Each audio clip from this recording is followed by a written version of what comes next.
Je vous ai déjà parlé de la classification de Hynek, mise au point par l'astronome du même nom. Elle vise à ranger les témoignages d'observation d'OVNI en fonction de leur nature. La rencontre rapprochée de premier type, c'est quand le ou les témoins voient un OVNI à moins de 150 mètres de distance. La rencontre rapprochée de deuxième type, c'est quand l'OVNI laisse des traces ou des preuves matérielles comme on l'a vu dans le cas de Trans en Provence. La rencontre du troisième type, c'est quand le témoin aperçoit les occupants de l'OVNI. C'est notamment le cas de la rencontre de Valençol qu'on a aussi déjà vu dans une précédente vidéo. Mais par la suite, il a fallu ajouter d'autres catégories. La rencontre du quatrième type, c'est quand le témoin est enlevé par les extraterrestres. On parle alors de cas d'abduction.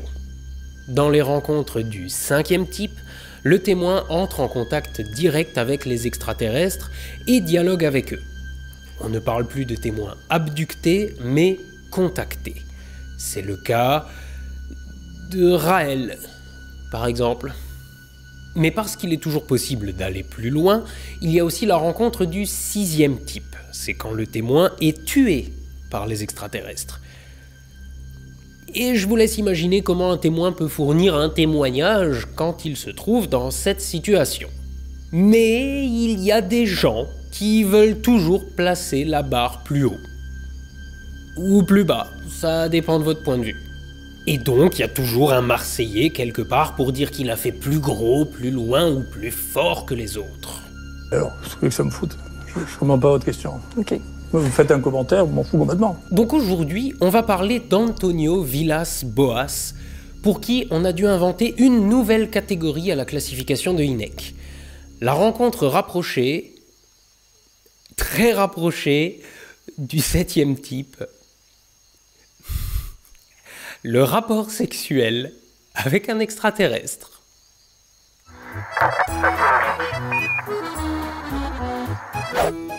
Bon alors, aujourd'hui, exceptionnellement, on va commencer par la fin. Antonio Villas-Boas est un fermier du sud du Brésil qui raconte une histoire qui lui serait arrivée en octobre 1957, alors qu'il avait 23 ans. Les partisans de la thèse extraterrestre affirment qu'Antonio était bien trop incutéreux pour avoir pu inventer une pareille histoire de toutes pièces. Mais c'est oublier que, bien que venant d'une famille d'agriculteurs, les Villas-Boas ne manquaient pas de pognon et Antonio a fait plus tard des études afin de devenir avocat. Donc il était ni pauvre ni con et en outre c'était dans sa jeunesse un gros consommateur d'histoires de SF. Son récit, il l'a raconté à un journaliste non pas spontanément, mais après que celui-ci ait fait un appel à témoins sur des histoires d'OVNI. Antonio connaissait déjà à l'époque les histoires de George Adamski qui racontait être allé sur Vénus en soucoupe volante. D'ailleurs, on retrouve plein de similitudes entre son récit et celui d'Adamski. Récit qui change au fil des versions, bien entendu. Donc, je n'ai aucune raison d'apporter le moindre crédit à cette histoire. Mais à force de faire des recherches sur les cas connus d'OVNI, je tombe régulièrement sur celle-là, et du coup, je me suis dit que j'allais vous la raconter. Donc, sortez le petit rouge et le saucisson, mettez-vous bien, voici la fantastique histoire d'Antonio Villas-Boas, le fermier qui s'est tapé une extraterrestre. Alors, pour illustrer mon histoire, je vais utiliser les images d'une BD de Jacques Loeb et Robert Gigi, sortie en 1973 dans le dossier « Ceux venus d'ailleurs », qui fait lui-même partie d'un ensemble de 3 BD, somme toute assez intéressantes, simplement parce que les auteurs ont tenté de respecter au mieux le récit des témoins.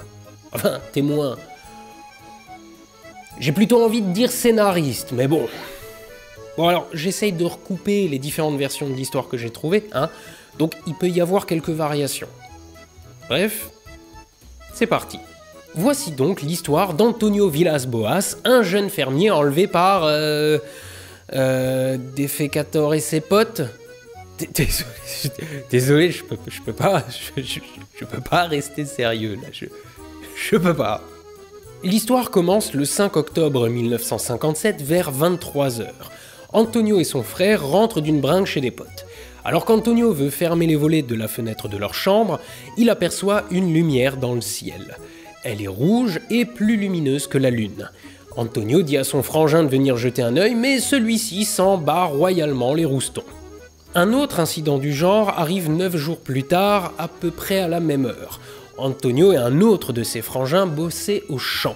Là, ils aperçurent cette même lumière, mais posée au sol, à l'horizon. C'est 2 jours plus tard, le 16 octobre 1957, que l'histoire devient croustillante. Il est alors environ 1h du matin et Antonio est encore au champ. Alors, il a expliqué aux journalistes que ses frangins et lui faisaient les 3-8, et lui bossait au champ de nuit. Oh, pourquoi pas? Toujours est-il que la lumière revient, mais cette fois-ci, elle s'approche beaucoup plus. Elle s'immobilise un temps à une 50aine de mètres au-dessus de sa tête, avant de se poser à une 15aine de mètres de son tracteur. Antonio décrira alors le vaisseau que vous voyez dans la BD. En voyant des êtres descendre de l'engin, Antonio prend peur et met plein gaz pour se tirer de là, mais son tracteur cale mystérieusement. Il saute alors à terre et part en courant. Dommage, on est passé à côté d'une course-poursuite entre un tracteur et une soucoupe volante. Bref, Antonio court comme il peut dans la boue, mais un cosplay de Defecator croisé avec un fétichiste du cuir l'attrape par le bras. Antonio le repousse violemment, ce qui fait tomber son agresseur. Mais il n'a pas le temps d'aller bien loin car 3 autres fétichistes le maîtrisent rapidement. Bon, on est d'accord que dans la version originale, Antonio Villas-Boas ne dit pas que c'est des fétichistes, hein. Je me permets une petite licence narrative. Je crois que c'est comme ça qu'on dit. Bref, les 3 Defecators le ceinturent et le portent tant bien que mal à bord de leur vaisseau, alors qu'Antonio se débat avec l'énergie du désespoir.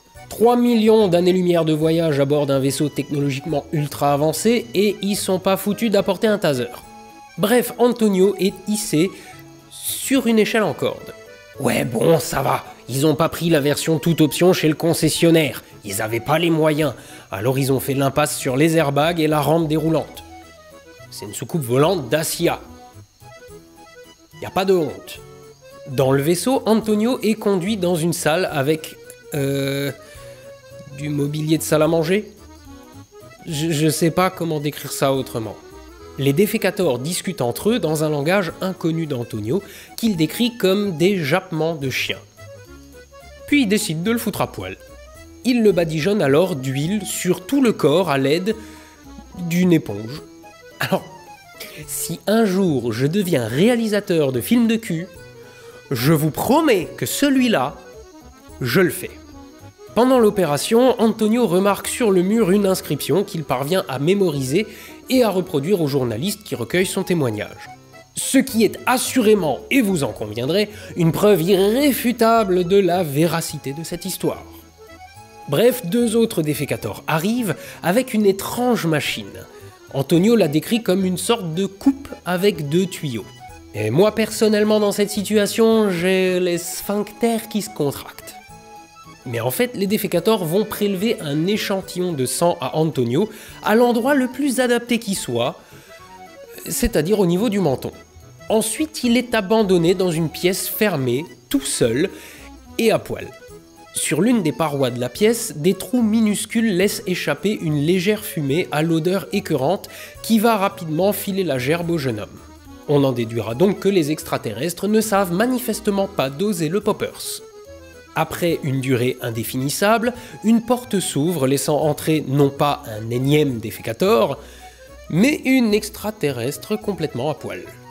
Mis à part quelques variations en fonction de la version de l'histoire, Antonio la décrit comme plutôt petite et féline, avec un visage triangulaire, 2 grands yeux en amande, les cheveux blonds platine et...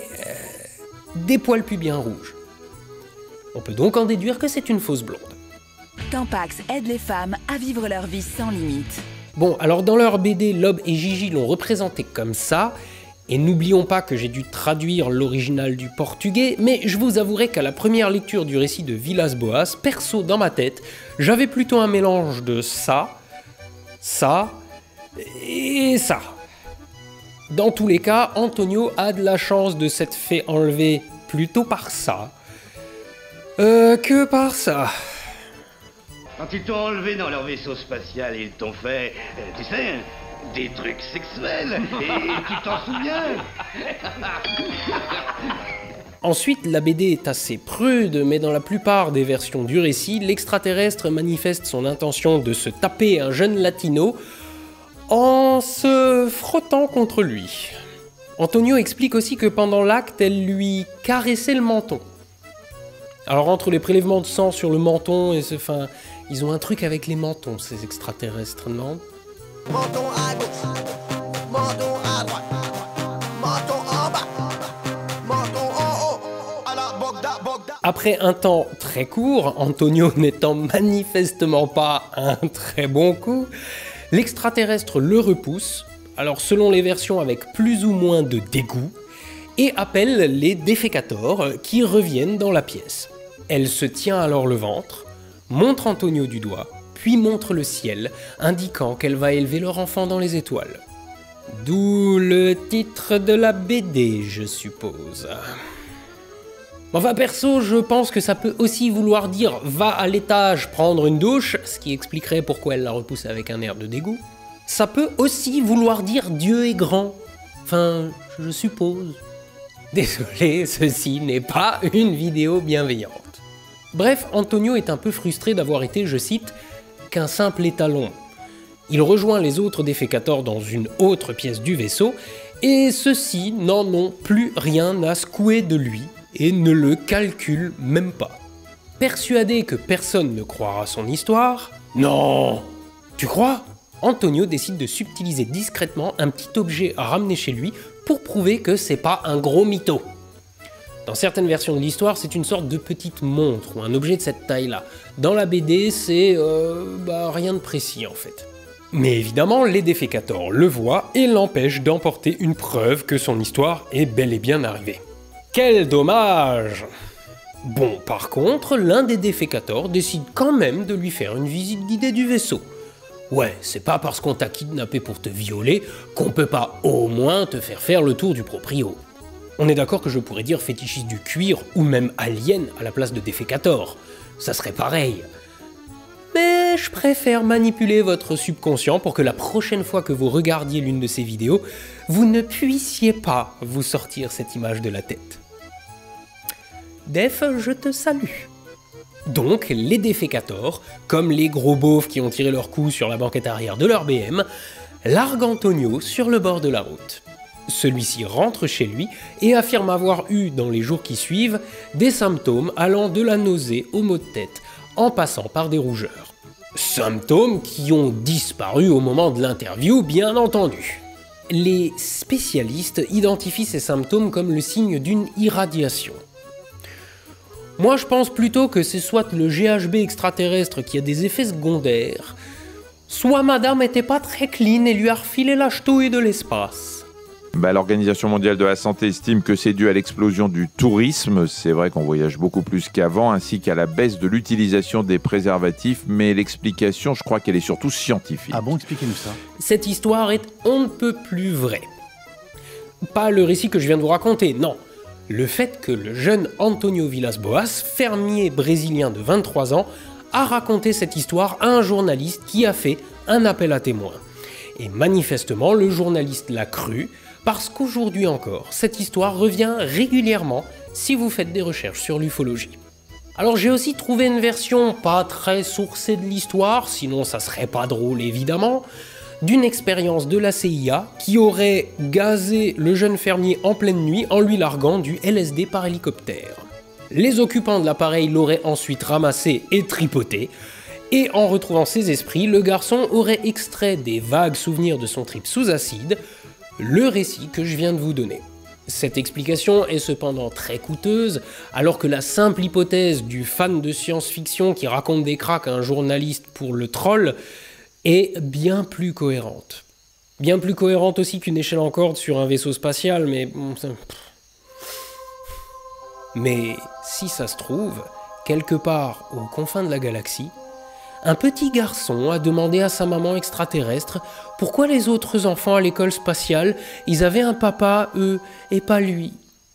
Reste à savoir si elle lui a expliqué qu'il était le fruit d'un plan cul interracial. Allez, levez les yeux au ciel, soyez astronogeeks.